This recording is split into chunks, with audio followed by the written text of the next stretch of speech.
नमस्कार सभी को। हमारे चैनल ITI 24x7 में आप सभी का स्वागत है। डिक्टेशन शुरू होगी 5 सेकंड बाद। उपाध्यक्ष महोदय, गुजरात में जो घटनाएं हुई हैं, मुझे लगता है कि ये घटनाएं केवल गुजरात में ही अकेली नहीं हुई। इस सदन में पिछली बार महाराष्ट्र के बारे में भी चर्चा हुई थी। उत्तर प्रदेश की घटनाओं के बारे में भी चर्चा हुई थी।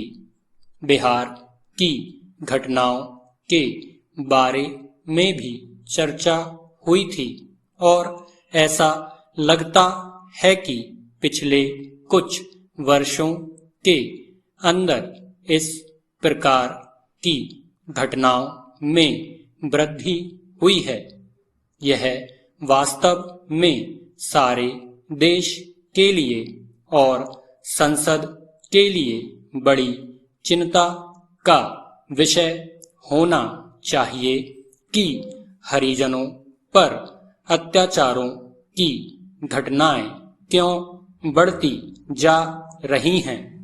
मंत्री महोदय ने बाद में जो कदम उठाए हैं वह तो ठीक है, लेकिन मैं उनसे यह जानना चाहूंगा कि अगर इस प्रकार की घटनाएं बढ़ रही हैं तो इनके मूल कारणों की जांच के संबंध में क्या सरकार कोई ऐसा प्रयत्न कर रही है कि आखिर ये घटनाएं आजादी के बाद घटने के बजाय बढ़ती जा रही हैं।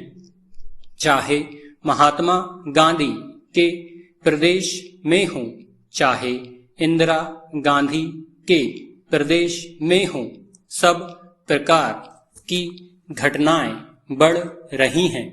यह वास्तव में गंभीर चिंता का विषय है।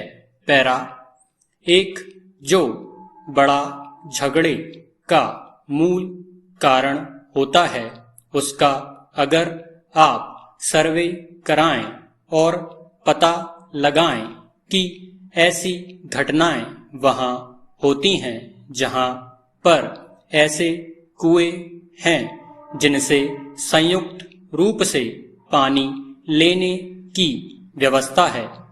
मैं इस बात के बिल्कुल पक्ष में नहीं हूं कि उनके कुएं अलग करवा दीजिए।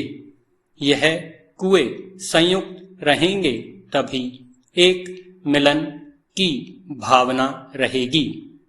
पिछले दिनों मैंने एक प्रवृत्ति यह देखी कि सरकार की ओर से पैसा इसलिए मिलता है कि हरिजनों के मोहल्ले में कुएं बनने चाहिए।